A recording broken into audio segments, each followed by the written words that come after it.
Bonsoir à toutes et à tous, vous allez bien? On va parler de performance ce soir. Je pense que sport et performance sont évidemment deux mots intimement liés. Quand on parle de sport, on parle de victoire, de réussite, de battre des records, d'aller dépasser ou sortir de sa zone de confort. Donc ce soir, on est vraiment dans la performance, d'abord avec Vanina qui est une athlète olympique, et ensuite, deuxième partie de soirée à partir de 20h30 pendant 1 heure avec 3 athlètes angevins, une athlète qui performe plus à 55 ans qu'à 20 ans, je dis ça parce qu'elle est présente dans la salle, c'est Petra, un footballeur, ex-footballeur professionnel qui a une riche carrière, originaire du Congo. Notre athlète, elle est originaire d'Allemagne, et puis on aura également une jeune nageuse synchro, on dit natation artistique maintenant, originaire de Russie. Voilà, j'ai déjà beaucoup trop parlé parce que c'est toi qui vas beaucoup parler, Vanina. Juste avant, on va envoyer une petite vidéo, vous allez mieux savoir ce que fait Vanina.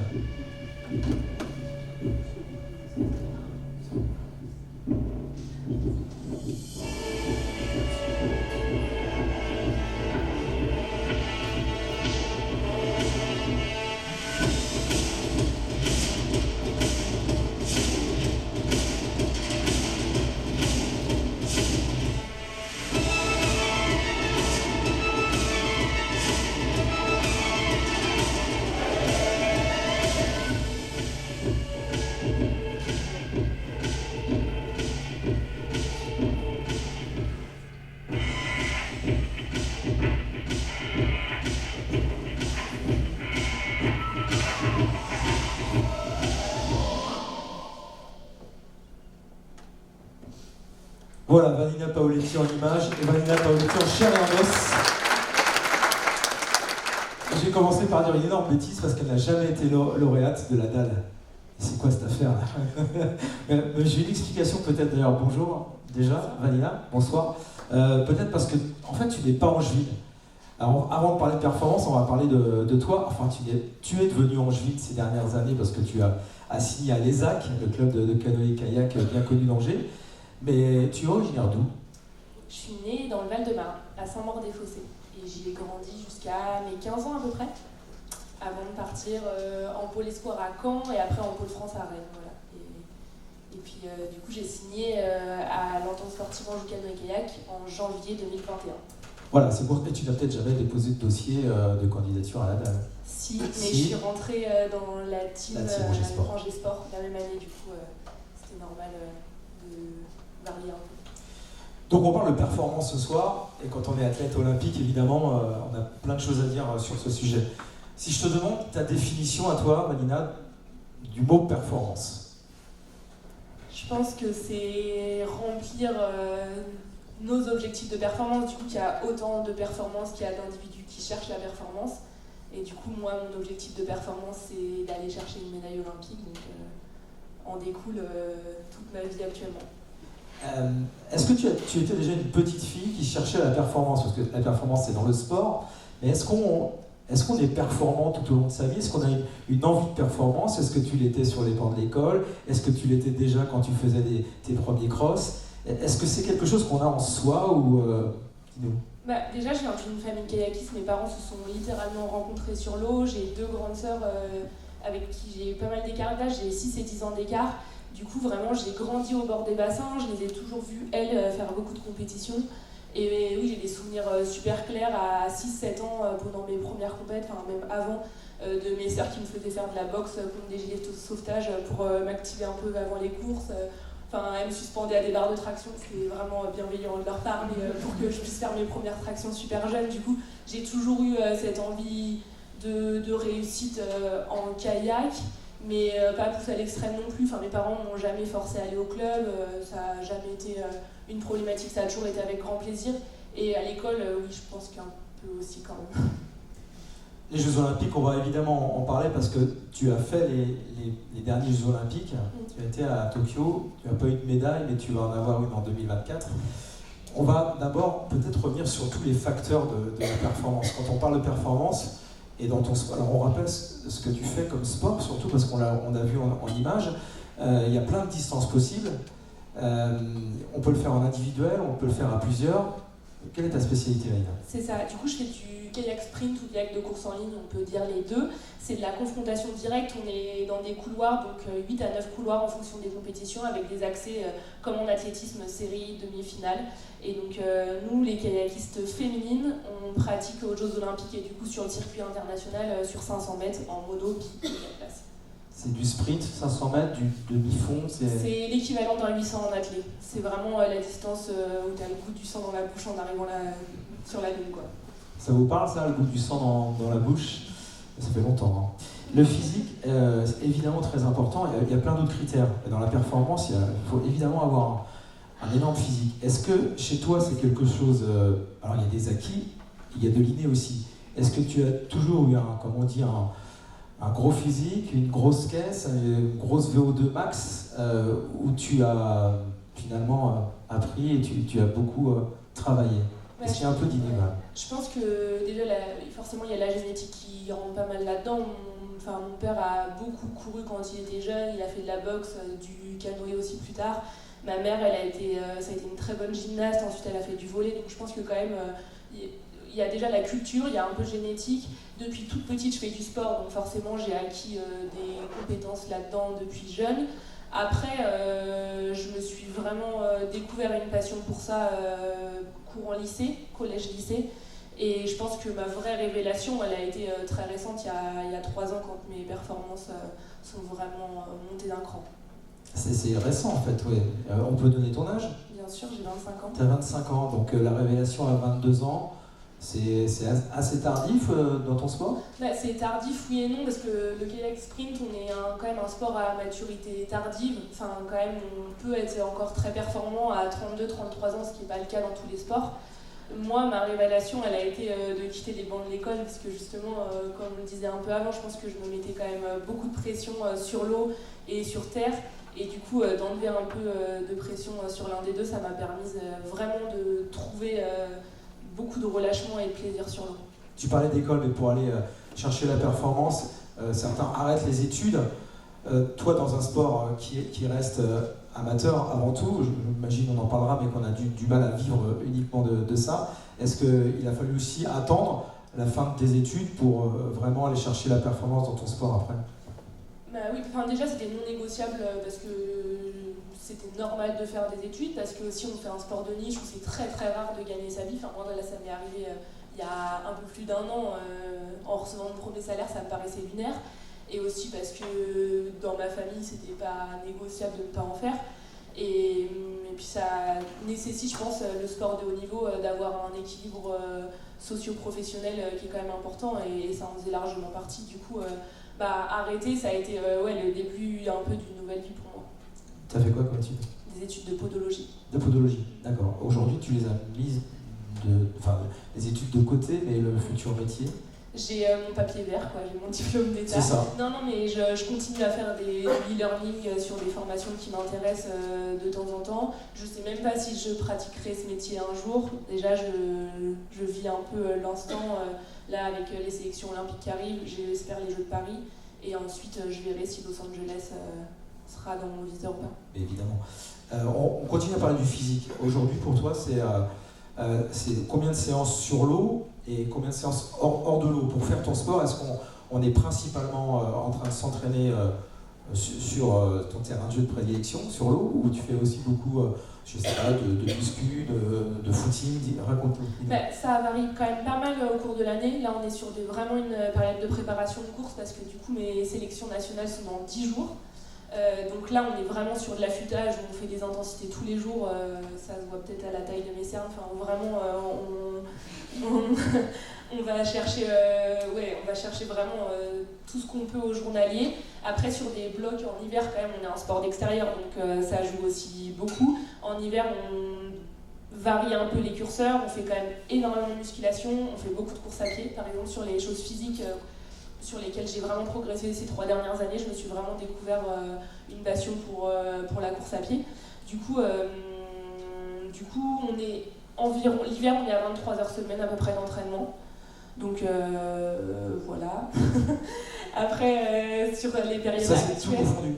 Oui, tout confondu. mais tout confondu, vraiment, on lance la montre, on l'arrête, quoi. En réalité, ça nous prend presque un 35 heures parce que les temps de trajet, les temps de kiné, les temps de retour vidéo, les temps de préparation mentale, les temps avec les médecins, les coachs, enfin, ça tout englobé, ça nous prend une semaine complète. Les siestes, parce que moi, du coup, je dors presque 10 heures par jour. Ça, c'est le travail invisible, on va en parler aussi après. Et du coup, il y a, c'est ça, on est, je pense, sur une moyenne annuelle qui doit être à 19 heures et quelques.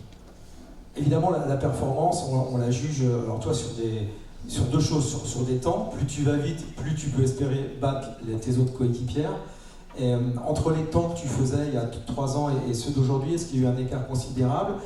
Je ne sais pas combien vous allez en vitesse max d'ailleurs sur l'eau, sur un 200 ou sur un 500 mètres.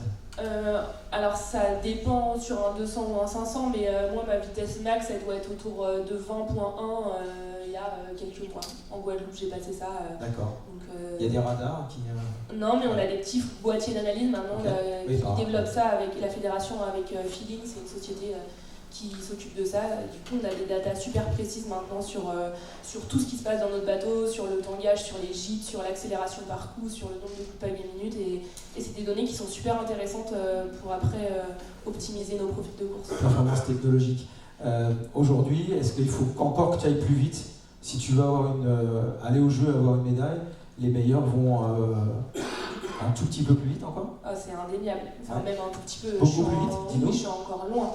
Ouais. Je suis encore loin. La leader incontestée actuellement, elle est néo-zélandaise, elle s'appelle Lisa Carrington, elle gagne tout. C'est simple, elle est monstrueuse. Enfin vraiment, elle pour le coup, c'est un exemple. C'est un monstre physique? Ah, mais tout, mais mental, enfin vraiment, elle est fabuleuse cette fille. Et du coup, même techniquement, tu la vois pagayer, pour moi c'est le meilleur pagayeur du monde, je dis le parce que c'est confondu homme-femme, mais vraiment c'est la personne au monde qui biomécaniquement crée le meilleur mouvement. Et elle est incroyable. Elle file à combien?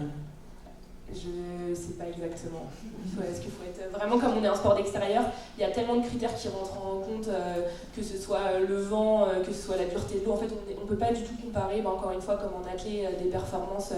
Nous, c'est pas du tout, c'est pas faisable, quoi. Donc apparaître sur la même ligne d'eau, enfin sur le même bassin au même moment, même sur la course exacte, on peut pas trop se comparer. Tu as parlé que c'était la meilleure pagayeuse techniquement du monde. Là, on va parler de la performance technique parce que dans ton sport, évidemment, alors on est tous montés dans un canoë, dans un kayak et dans un canoë également, et on s'aperçoit que si on tient pas bien la pagaie, on peut faire des tours en rond et puis pas avancer assez vite.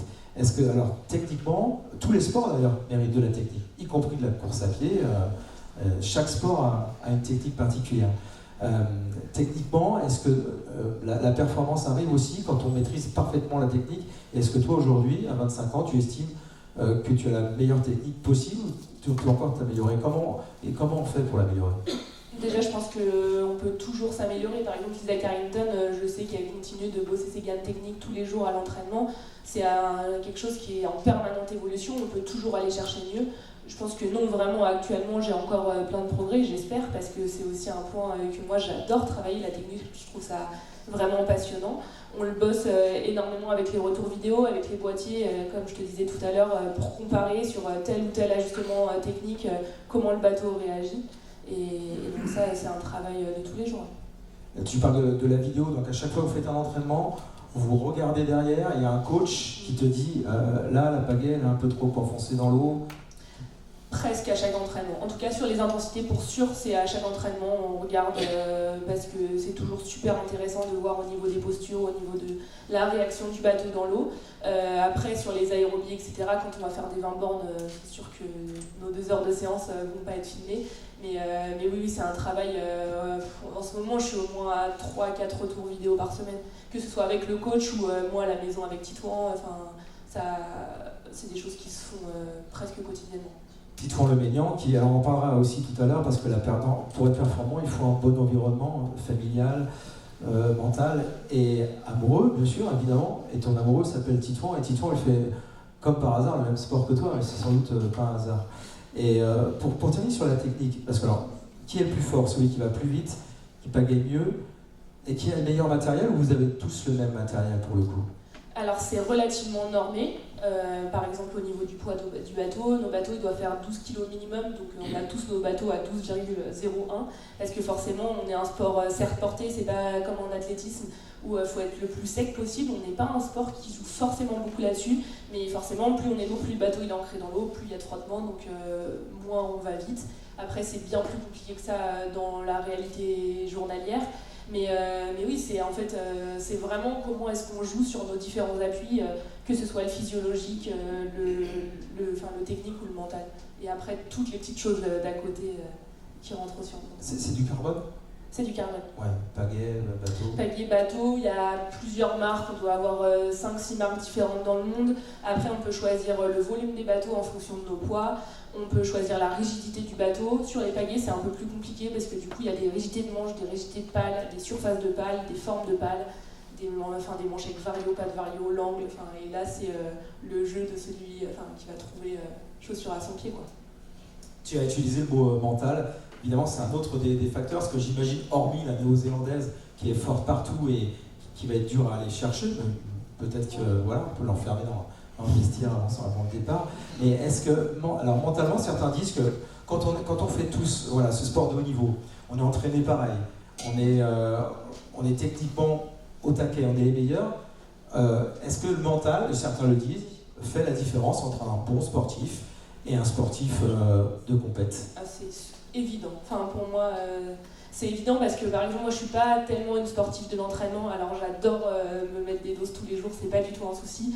Mais par contre, je sais pas, il y a un truc qui s'allume dans mon cerveau les jours de course. Et après, je le travaille vraiment depuis 4 ans avec un préparateur mental. Mais je sais que les jours de course, je sais pas, je saurais même pas dire exactement, mais je sens que dans mon corps, il se passe un truc particulier et j'ai un cocktail d'hormones qui fait que quand mon étrave rentre dans la boîte de départ, je twiste complet, quoi. C'est juste à un moment de la course ou c'est même le matin de la compétition ou la veille, tu switches et tu deviens une autre Vanina? Moi, le matin, après, le processus il est quand même long à se mettre en place. Par exemple, là, sur notre retour en compétition, c'était à Boulogne-sur-Mer début mars. J'ai mis 2 semaines à me mettre dedans, quoi. Pendant 2 semaines, ça a été vraiment éprouvant pour moi parce que j'arrivais à pleurer un jour sur 2 parce que j'avais peur d'y retourner, parce que je savais pas comment ça allait se passer, parce que j'appréhendais énormément. Et en fait, j'ai eu besoin de ces 2 semaines où j'ai été invivable pour arriver et en fait gagner ma compète de rentrée. Donc c'est un des processus qui sont propres à chacune, à chacun, et c'est le jeu aussi de savoir les appréhender. J'aurais pas voulu être à la place de Titouan. Mais il doit être pareil en même temps. Moi non plus. C'est ça? Non, pas du tout. Non, ça a été un calvaire pour lui. D'accord. Mais oui, c'est mon mode. Mais après, par exemple, je sais que c'est quelque chose qu'il faut que je change et je le bosse avec mon préparateur mental pour que, par exemple, là, les sélections sont dans 10 jours, j'ai toujours pas pleuré, donc ça va. J'évolue, c'est déjà bien. J'espère qu'il va pas pleurer ce soir. Justement, alors, sur quoi vous bossez avec le prépa mental? On bosse sur tout,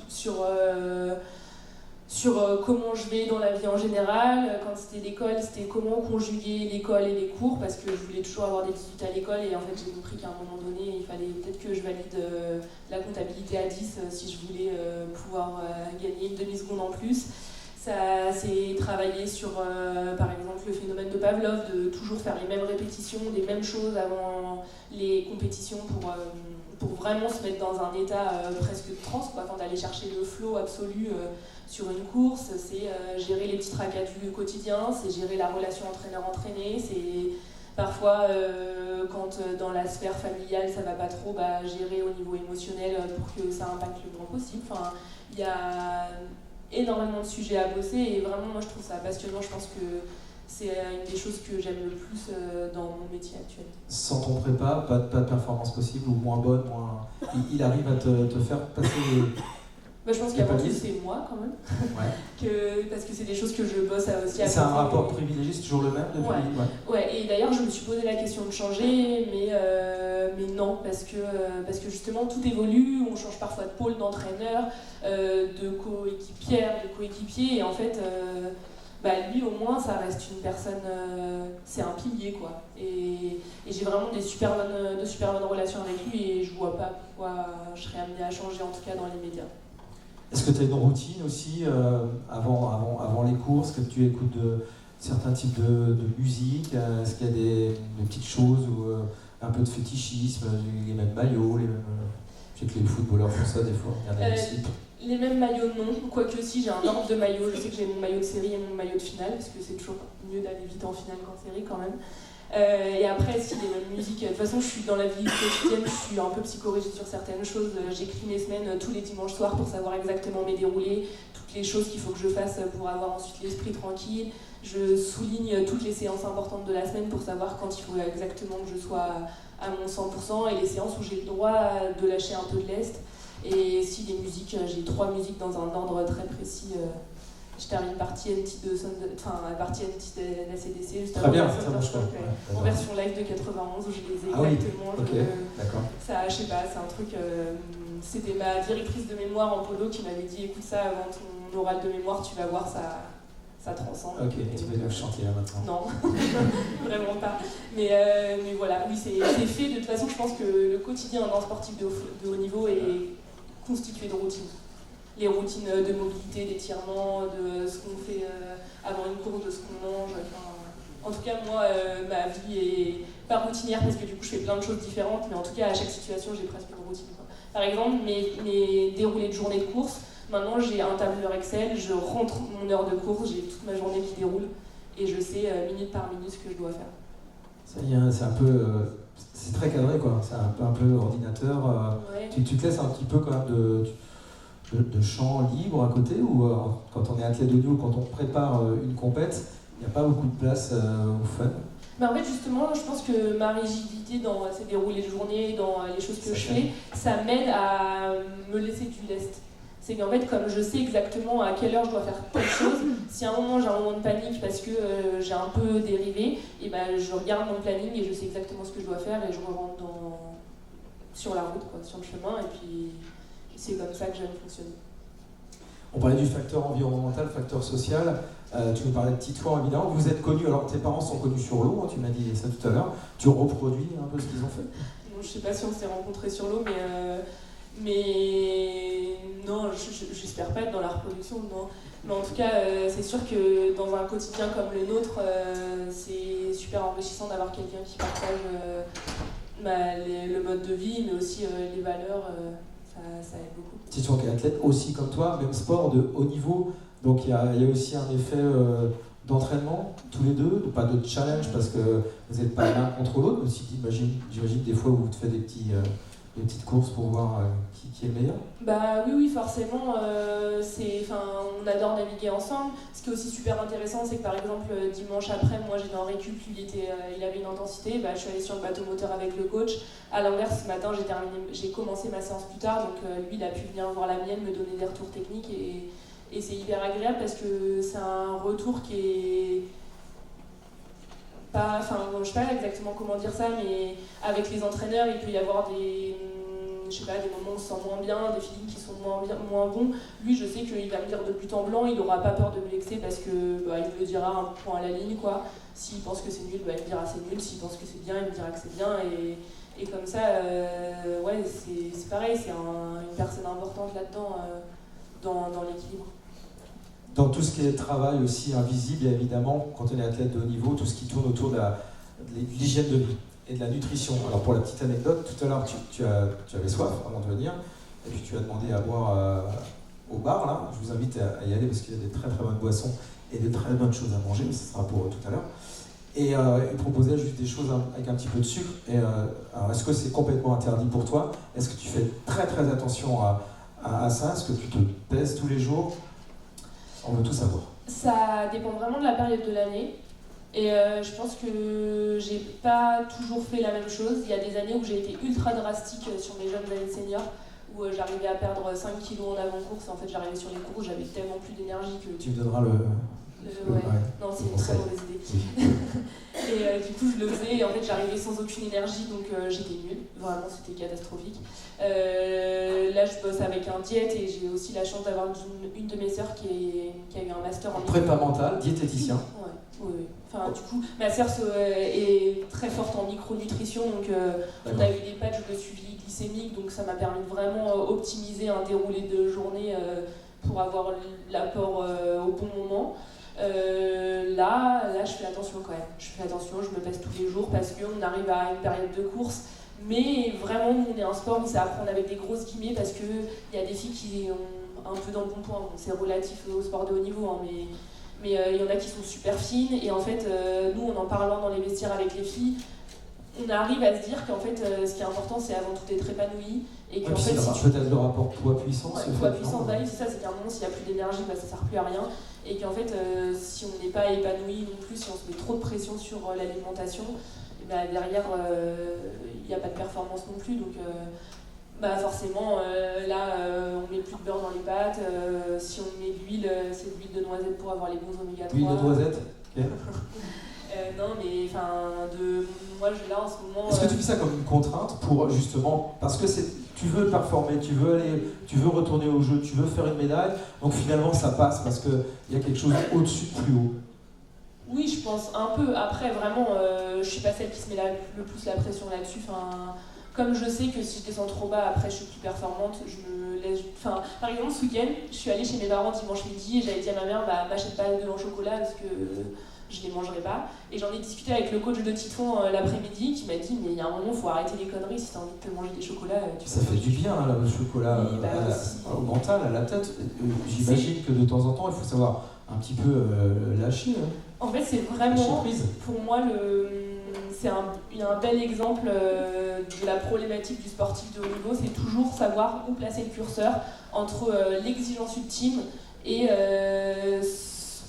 le moment où on se sent bien en fait, et savoir sur les séances, par exemple, la séance ultime qu'on voudrait faire, mais en fait notre niveau actuel, nos besoins actuels, notre fatigue actuelle, et savoir où placer le curseur sur le nombre de séries qu'on fait. En fait, tout est au quotidien, cette question-là de où je mets le curseur.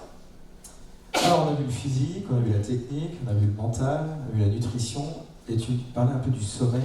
Tu es une grosse dormeuse. C'est une catastrophe. Mais non, pourquoi? Non mais je dors mais... Ça c'est travail invisible. Ouais. Et je me c'est force. bien dormir. Non mais puis c'est surtout moi c'est nécessaire. Alors hier j'ai eu un débat avec mon coach là-dessus parce que hier je suis sortie de l'entraînement, je sentais que j'étais fatiguée, j'ai fait 2 heures de sieste.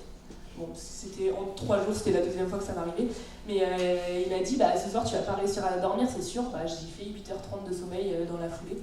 Parce que en fait, quand on fait 3 séances dans la journée, voire 4, dont une d'intensité, je pense que le corps, en tout cas moi, mon corps, personnellement, il a besoin de dormir à fond.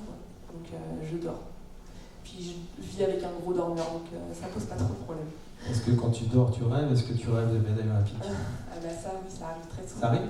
Oui, je cauchemarde d'échecs et je rêve de victoire. On va parler des échecs, mais d'abord on parle des impondérables parce que, alors évidemment, là tout est cadré, puis tu as tout mis en place. Et pour mettre tout ça en place, quand on n'est pas sportif pro, on fait comment d'ailleurs?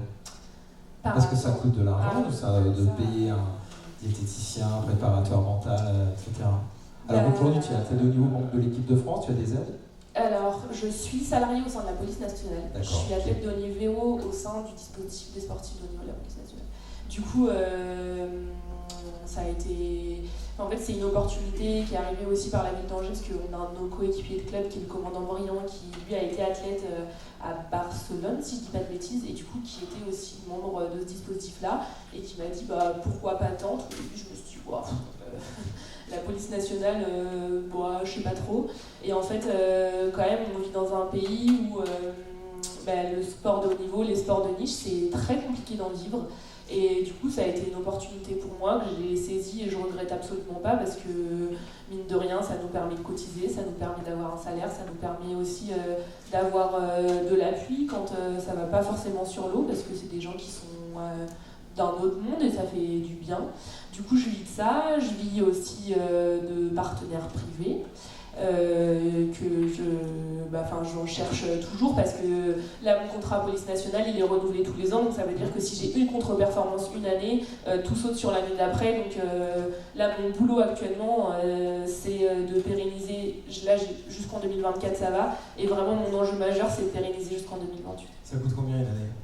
Tu fais le calcul, j'imagine. En fait, c'est super dur de calculer parce que est-ce que tu prends en compte le loyer, est-ce que tu prends en compte parce que on a des impératifs, par exemple la nourriture. Moi, je fais quand même relativement attention à ce que je mange pour manger local, pour manger de saison, pour manger au maximum bio. Donc ça, c'est pareil. Est-ce que tu le comptes dans la performance? Tu le comptes pas, mais c'est au moins 20 000 € par an et le 30 000, il est facile dans les cordes. Ça dépend aussi de si la fédération paye des stages. Enfin, vraiment, d'une année à l'autre, ça varie énormément.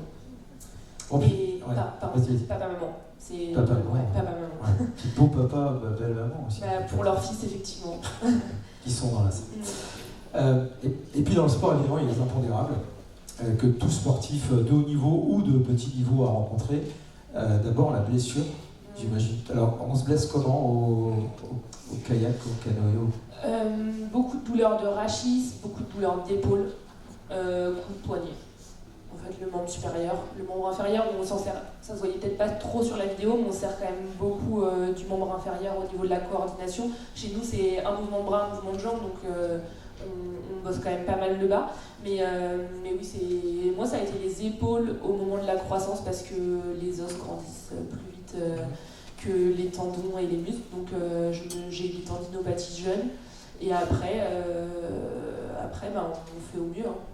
C'est jamais facile, mais quand même on est bien entouré et après c'est du travail au quotidien de renforcement. Moi j'ai aussi découvert ça, c'est que la musculation c'est pas que soulever des grosses barres en muscu, c'est aller faire travailler tous les petits muscles et du coup c'est vraiment un travail que j'aime beaucoup maintenant, d'aller travailler avec par exemple la prépa physique de l'INSEP qui est experte en la matière pour travailler tous les petits trucs qu'on voit pas au niveau par exemple du transversé du périnée pour protéger les lombaires, d'aller faire le travail en apnée à tel moment sur des rotateurs, des abaisseurs pour avoir des épaules solides, c'est passionnant. Toi, tu as été relativement épargné?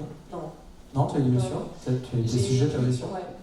J'ai eu un accident de voiture qui m'a mis les cervicales en vrac pour les restants de mes jours. Donc je fais au mieux. Mais par exemple, cet hiver, en partant en stage à Font-Romeu, ça a repété. J'ai passé 2 semaines à avoir la tête comme ça, à être en stage à Font-Romeu et en fait à faire un tiers des séances avec les filles.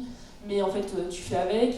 Et j'apprends encore que en fait, le corps envoie de beaux signaux et moi à ce moment-là c'était que ma tête allait pas très bien et du coup il fallait que je fasse attention à mon corps. Donc c'est intéressant aussi de voir ça dans ce sens-là, c'est que les blessures elles n'arrivent pas souvent par hasard et que c'est intéressant de pas en parler qu'avec un coach ou quelqu'un qui est très carré quoi, que souvent tout est lié et la tête et le corps le sont énormément. Dans certains sports, il y a un impondérable, c'est l'arbitrage, qui est souvent quelqu'un, c'est souvent une personne. Alors maintenant, c'est un peu la vidéo, mais il y a toujours une personne derrière la vidéo. Je pense au rugby ou au football. Vous, il n'y a pas trop ce problème-là dans votre sport? Non, il n'y a pas trop ce problème-là. On a des juges pour les peser, on a des juges de ligne parce qu'il faut qu'on reste au milieu de notre ligne, mais on n'a pas du tout ce problème de jugement. Après, nous, notre problématique en kayak de course en ligne, c'est le vent et l'inégalité face au vent. C'est que par exemple, nous au jeu, en demi-finale, on aurait dû être plus forte, mais le fait est qu'il y avait un vent latéral droite et qu'on n'était pas du tout à l'abri. Et quand ça se joue, c'est quoi, tirage au sort ou alors par rapport aux performances des séries d'avant? Des années d'avant, du coup, c'est les tirages des séries. Et en même temps, si on avait été meilleur en série, on serait passé. Et puis la question se serait même pas posée. Donc c'est ça, oui, c'est vraiment c'est le vent qui. L'ennemi principal pour vous, c'est le vent? C'est le vent. Plus latéral que frontal? Ouais, frontal, de dos, on sait plus ou moins bien jouer avec, mais on apprend à jouer avec au quotidien. Le vent latéral, c'est vraiment désagréable au possible. Mais par exemple, moi, j'aime bien jouer avec. Donc à Vers-sur-Marne, on sait qu'on a un vent du sud quasiment tout le temps. En fait, maintenant, je le connais, le vent du sud, et j'en joue, quoi.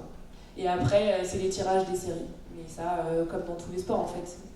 Quand on s'aligne sur la ligne de départ, on connaît les règles, et on sait que c'est comme ça. Donc, c'est le jeu. Et toi, il faut que tu sois donc performant individuellement, mais aussi avec tes copines, quand tu es dans un kayak, à combien maximum? 4. Où là, effectivement, tu dois être performante, mais les autres aussi. Ouais. Il faut être résiliente, il faut être très copine, il faut être ou pas du tout, parce que c'est important de bien s'entendre en dehors du bateau. C'est important, oui et non. Forcément, c'est bien plus agréable quand on s'entend bien. Après, c'est toute la particularité de notre sport. En fait, on est partenaire d'entraînement. Donc là, actuellement, je suis partenaire d'entraînement avec les filles. Dans 10 jours, on va être concurrente sur 2 jours sur les sélections nationales. 2 jours après, on aura les résultats pour cette saison pré-olympique et une année de quota, donc qui est vraiment primordiale. Donc on va redevenir coéquipière. Et en fait, tous les ans, on joue avec ça. On apprend à jouer. Après, ça se passe plus ou moins bien. Il y a des années où ça se passe pas bien du tout. Il y en a d'autres où ça se passe mieux. Je pense que quand même, globalement, là, on est avec un groupe où il y a une maturité qui fait que même quand ça se passe pas bien, on arrive à parler de manière assez franche et à ce que tout soit axé sur la performance et qu'il n'y ait plus trop d'enfantillage. Mais c'est arrivé, largement. Et puis il y a un mot qui est un peu le contraire de performance, c'est l'échec, même si peut-être on se sert de l'échec pour rebondir. Est-ce que toi, tu as connu des échecs après avoir été performante? Avant, est-ce que ce sont des échecs qui t'ont poussé à revoir certaines choses?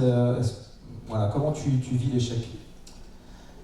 Déjà, je pense que c'est quoi un échec? C'est de ne pas atteindre cette performance? C'est qu'on s'est fixé? Oui, je pense que dans la réalisation, en tout cas, parce qu'en fait, la performance des autres, on ne la contrôle jamais. Donc, si là, aux sélections nationales, les filles sont meilleures que moi, elles seront meilleures que moi, même si ma performance a été à 100%, ce sera comme ça. Après, oui, l'échec, je l'ai connu, je le connaîtrai sûrement, on le côtoie au quotidien, en fait. La dernière fois, je suis tombée sur une vidéo d'une fille qui racontait que son coach lui avait dit que c'était toujours un tiers. C'était un tiers de séance bien réalisée, un tiers de séance bof et un tiers de séance kata. Et qu'en fait, les séances kata, elles faisaient partie du processus pour ensuite aller plus vite. Je pense qu'en compétition, c'est aussi ça. Forcément, on voudrait que ça arrive le moins possible. Moi, mon échec majeur l'année dernière, il n'a pas été strictement sur l'eau. Il a été de choper le Covid sur des courses sélectives pour le reste de la saison, ce qui a mis un branle-bas de combat phénoménal dans toute ma vie. Mais il faut apprendre à le gérer, il faut apprendre à rebondir avec, et je suis persuadée que je suis ressortie plus forte de cet échec-là. Et puis tu as surtout connu la joie de participer au Graal pour un sportif, pas eu la médaille, mais cette sélection olympique qui est arrivée même... Alors je ne sais pas si tu t'étais donné un plan d'action pour arriver aux Jeux à Paris, mais les Jeux de Tokyo sont offerts à toi parce que tu as performé pour ça. Mais ça reste malgré tout, c'était un peu surprenant de te voir arriver là. Même toi, tu t'es dit, waouh, déjà, si tôt? Oui, les sélections olympiques, c'était en avril 2021. Et donc, forcément, il y a eu toute la période Covid. Donc, première course de rentrée post-Covid, c'est août 2020. Je passe la ligne de la finale du 200 mètres, je suis devant. Et je regarde autour de moi, je me suis dit, mais là, c'est une blague. Enfin, il y a un problème. Qu'est-ce qui s'est passé, quoi? Enfin, elles ont tout tué des rafales, je suis passée au milieu. Enfin, vraiment, je passe la ligne et je me dis, mais c'est pas possible. Tu te sentais bien, ce jour-là, quand même? Ouais, je me sentais bien, je savais que ça allait, mais vraiment, je partais un an avant, je faisais 7-8e et je me prenais la foudre, quoi. Et à partir de ce moment-là, je me suis dit, bof, on va aller le tenter quand même. Et puis en plus, mes parents, du coup, je sortais d'école de podologie, donc mes parents ont été ultra cool sur le moment, c'est qu'ils m'ont dit, je devais dédoubler mes années, je ne les ai pas dédoublées finalement, enfin ma dernière année. Donc eux m'ont dit qu'ils avaient prévu financièrement de m'accompagner encore un an. Donc, on en revient à l'environnement pour le coup. De toute façon, mes parents, mes sœurs, c'est tout. C'est tout. Et du coup, en fait, j'ai pu faire ça. Et les sélections olympiques, c'était fabuleux. Je pense que c'est un des meilleurs moments de toute ma vie. Parce que du coup, autour de moi, il y avait tous les gens que j'aime. Et j'ai passé la ligne, c'était sur 200 mètres et 400 mètres, c'est une distance un peu intermédiaire, mais du coup c'était pour reproduire les temps de K4 en 400 mètres. Et donc je gagne le 200 mètres, qui au vu des performances passées, c'était dans les clous. C'était pas fait, mais c'était dans les clous, donc je passe la ligne.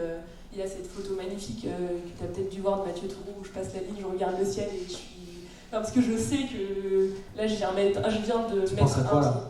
Honnêtement. Ouais. Si, tu peux nous le dire. Hein. Ouais. Tout à l'heure, on a parlé de l'accès, de comment la performance était venue. Donc moi, c'est sûr que c'est venu de ma famille. Il y a un deuxième point qui a été hyper important dans ma vie, c'est que ma grande sœur, elle était avec un garçon qui s'appelait Evans.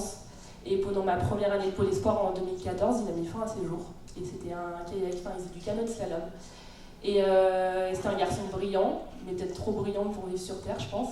Et du coup, avant de partir, il nous avait laissé un super message en nous disant que si lui décidait de quitter la vague, il fallait qu'on continue de lui offrir de belles figures.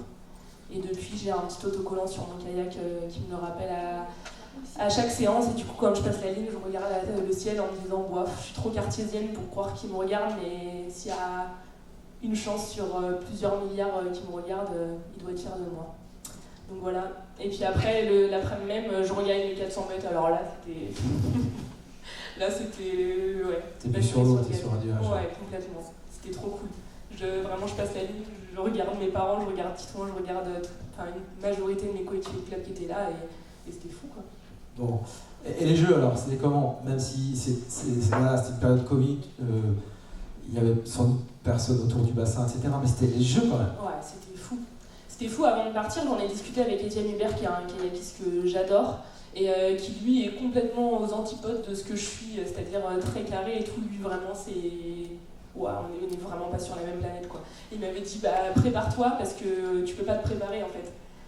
À chaque fin, il me disait tout le temps, tu vas voir, c'est fou, mais tant que tu l'as pas vécu, tu peux pas comprendre. Puis moi, je me disais, ça va, les Olympiens, ils sont un peu relous avec leurs phrases à 2 balles. Et en fait, oui, c'est vrai que Covid, pas Covid, tu rentres dans le village olympique, ça fourmille de partout, tout le monde est en dot nationale.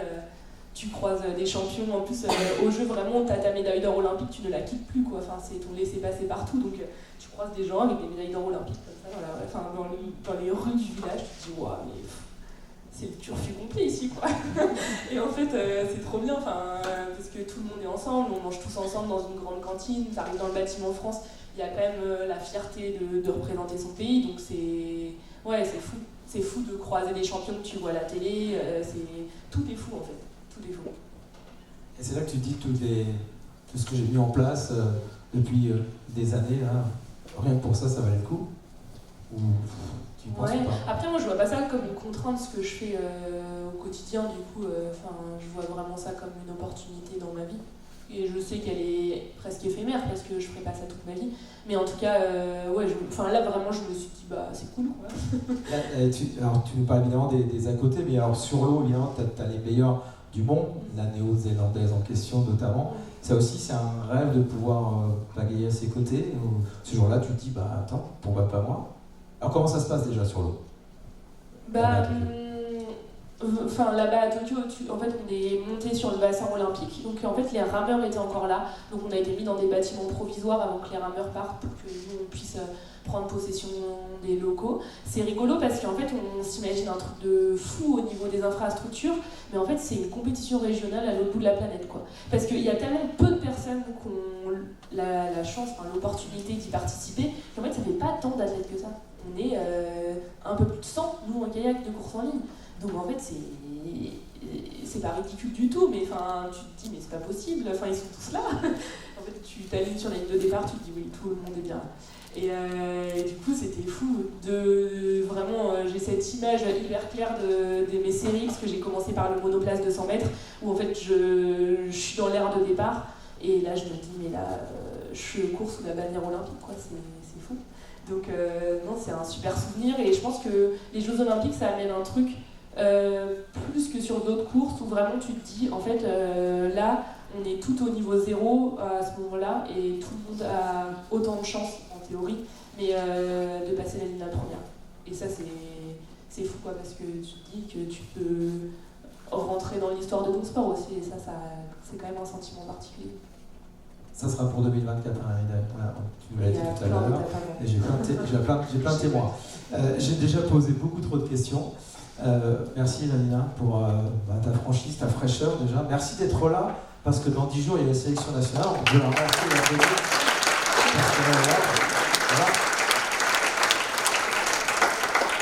Et puis donc, on a une dizaine de minutes avant de faire une bonne pause, d'aller se rafraîchir au village, puis il va y avoir plein de choses intéressantes à côté.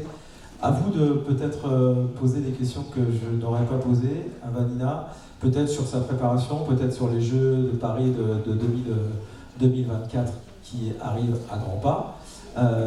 Donc voilà, vous levez la main et Vanina elle est là, là pour vous ce soir. Donc profitez-en. C'est toujours la première question qui est un petit peu plus difficile à poser que les autres, mais après je sais que ça s'enchaîne. Ouais, si vous voulez, en vous présentant.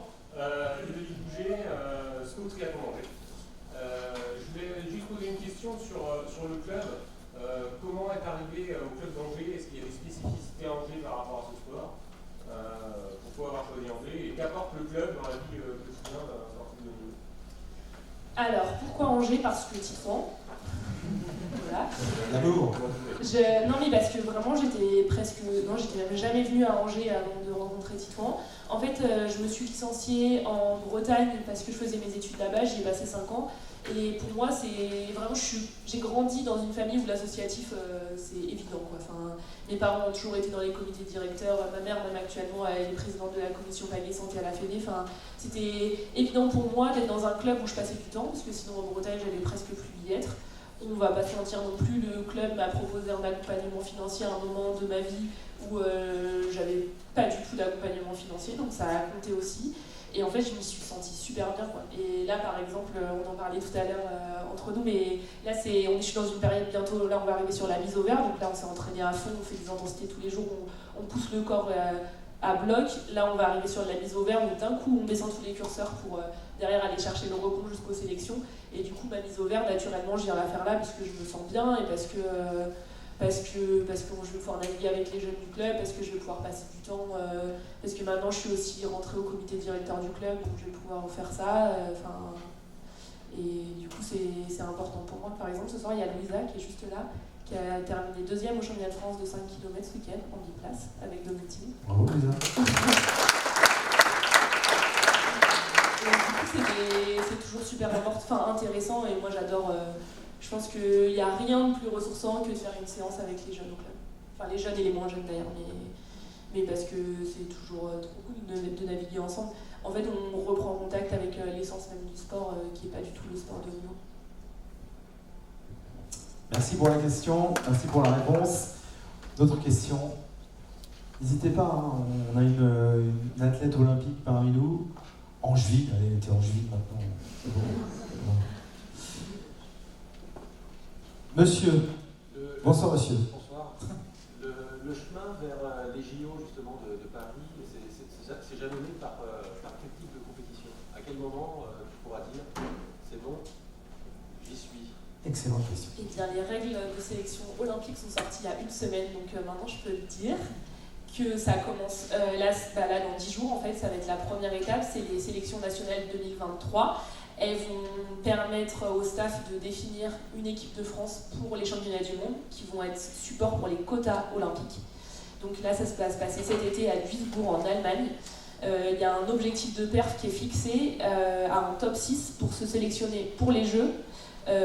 Donc alors c'est top 6, c'est compliqué, mais c'est top 6 en K2. Si on fait un top 6 en K2, on est sélectionné pour les quotas olympiques, donc le bateau français est sélectionné et la Fédé a décidé, de par ses règles de sélection, de donner le ticket olympique, que les sportifs acquériront. Je suis plus... Oula, ouais, c'est ça, ouais. Si à top 6, il y a un ticket olympique. Et pour le K4, il faut faire, pour le quota olympique, il faut un top 10 nations, dont 4 continents. Et la fédération va pareil fixer un top 6, donc 6 top 6 en K4 en championnat du monde, ticket olympique. Donc en fait, ça commence dans 10 jours, les vraies sélections, une partie des sélections olympiques. Et t'es prête? Là, franchement, là, t'es... Non. Et en même temps, on n'a jamais l'impression d'être prêt. Enfin, je sais pas s'il y a des sportifs qui s'alignent. Enfin, si, peut-être. Moi, non.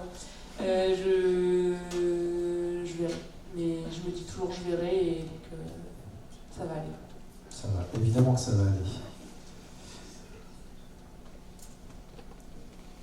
Ah, voilà, ça y est, c'est parti. Je le savais. Jeune homme. Les sportifs de haut niveau, ils ont une image. Tu évoquais les Jeux Olympiques, tu as rencontré des stars médiatiques. Toi, au quotidien, comment tu arrives à gérer ton image à l'approche de compétitions importantes? Est-ce que tu es accompagné? Est-ce que tu gères toute seule? Comment tu organises? Alors, je gère tout toute seule. En fait, il y a différentes choses. Déjà parce que je suis dans un sport où il n'y a pas beaucoup de moyens. En tout cas, moi, jusqu'à présent, mes moyens étaient ultra limités. Et du coup, en fait, je ne me voyais pas mettre de l'argent dans de la communication. Enfin, c'est compliqué à faire. Je savais très bien que ça pouvait m'aider, mais à la fois, c'est lunaire de se dire je vais mettre de l'argent dans de la com, alors que par exemple, tu peux pas te payer un stage à l'étranger. Du coup, non, je suis pas accompagnée. Je suis accompagnée sur certaines choses, via la dalle par exemple, pour des photos, pour de la communication. Mais sinon, non, au quotidien, c'est moi qui gère mes réseaux sociaux toute seule, LinkedIn, tout ça. C'est pour ça que mes to-do list sont souvent longues dans la semaine et que mes trajets en train sont souvent utilisés à bon escient. Allez-y. Sur la question précédente,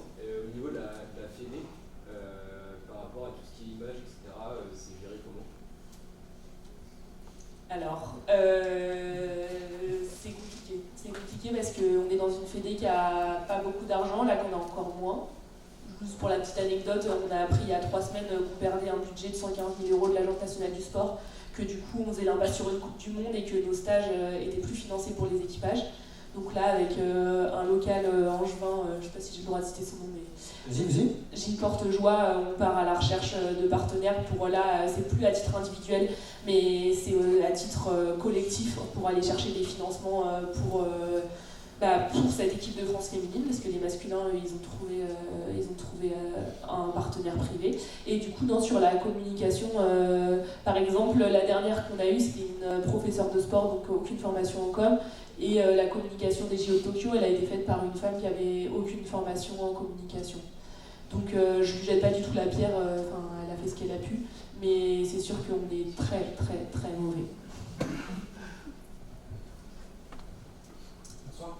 Je suppose que comme tout le monde, vous avez des vacances aussi dans l'année. Et est-ce que durant les vacances, vous coupez totalement tout, plus de préparation sur l'eau, plus de préparation physique, ou est-ce que vous gardez toujours un rythme minimum pour... Ça, c'est la grande question du curseur encore. Chacun fait des choses différentes. Du coup, on a une semaine de congé à Noël, 5 jours, on va dire. Moi, ceux-là, je les prends vraiment parce que c'est des temps en famille et que je vois pas beaucoup ma famille quand même. Et après, on a un temps de pause post-Coupe du Monde, pareil, une semaine. Là, ce sera quand même, on gardera de la prépa physique. Et pour finir, on a 2 semaines post-championnat du monde, donc échéance terminale. Moi, souvent, je coupe complet, il y en a qui gardent, mais vraiment, c'est très individuel. C'est que moi, souvent, c'est des moments où psychologiquement, j'ai besoin de faire un tour complet et de plus penser au kayak, même si j'y pense à peu près une fois par minute. Mais en tout cas, dans l'intention, c'est de couper. Allez, une dernière question. Mademoiselle, madame. C'était par rapport au JO de Paris 2024. Je voulais savoir si vous avez été sondé sur les infrastructures que vous aurez dans 2 ans. Et vu que Tony Estanguet, qui est le président, était aussi un kayakiste, est-ce que vous avez pu le rencontrer, échanger avec lui, voir ce qui était possible d'être fait ou pas? Alors Tony, on le croise de temps en temps, depuis qu'il est du coup à la direction des Jeux de Paris, on le croise beaucoup moins. Nous, la structure, c'est la structure en fait, sur laquelle je m'entraîne au quotidien. Donc, c'est le stade nautique olympique de Vers-sur-Marne. Le bâtiment, il a été créé en amont de la candidature des Jeux, si je ne dis pas de bêtises. Il y a plein de bâtiments qui ont été faits comme ça en fait. On savait que potentiellement on allait avoir des jeux et pour pas que ça rentre dans les budgets, les bâtiments ont été créés en amont. Donc nous ça a été le cas. Je vois que ça sourit, c'est comme ça en tout cas que pour nous ça s'est passé. Mais en même temps le bâtiment ça faisait 30 ans qu'ils en parlaient parce qu'il y a le bassin slalom qui va avec. Et donc nous on n'a pas été sondés spécifiquement sur ça. Par contre là il y a quelques mois j'ai fait un regroupement avec le comité national olympique où là effectivement ils parlent tout le temps d'advantage home, c'est de faire en sorte que du coup les Français, sans tricher, en étant complètement dans les règles, on connaisse plus de choses. Moi après je fais un sport où mine de rien, il y a 500 mètres, un point A, un point B, on va plus vite et il n'y a pas comme par exemple en judo les tatamis où il n'y a pas grand chose à aller chercher là-dessus. Mais en tout cas, si je suis au Jeu de Paris, je connaîtrai le bassin comme ma poche. Et je connaîtrai le héron cendré qui est à tel endroit, les poules d'eau. Non, je sais pas, mais je serai à la maison, quoi. Merci. J'ai une question que je ne t'avais pas posée. Moi, on a souvent des athlètes qui t'ont donné envie. Enfin, toi, on a compris la sphère familiale importante, les parents. Est-ce qu'il y a quand même une figure dans le sport d'hier ou d'aujourd'hui à laquelle tu voudrais ressembler mais qui t'a inspiré? Mais quand j'étais petite, ça a été Émilie Le Pennec en gymnastique, puisque ma maman était gymnaste et qu'elle est christolienne. Si je dis pas de bêtises, elle vient de Créteil, donc pas très loin de chez moi. Donc ça a été une figure. Après, ça a toujours évolué et j'ai toujours adoré le sport. Quand il y a eu les Jeux de Vancouver en 2010, il y a pas longtemps, mes parents ils ont retrouvé une lettre que je leur avais écrite à la main où je leur demandais une dérogation pour pouvoir regarder la télé et les Jeux Olympiques, parce qu'on n'avait pas le droit de regarder la télé à la maison. Et où du coup j'avais fait signer mes parents en bas pour qu'ils me donnent l'autorisation. Donc je pense que j'ai toujours adoré suivre les sportifs et en particulier les sportifs français parce que c'est la maison, quoi. Et nous on va te suivre, évidemment on va pas te lâcher jusqu'au Jeu de Paris. Un grand merci à toi pour ta disponibilité, ta gentillesse.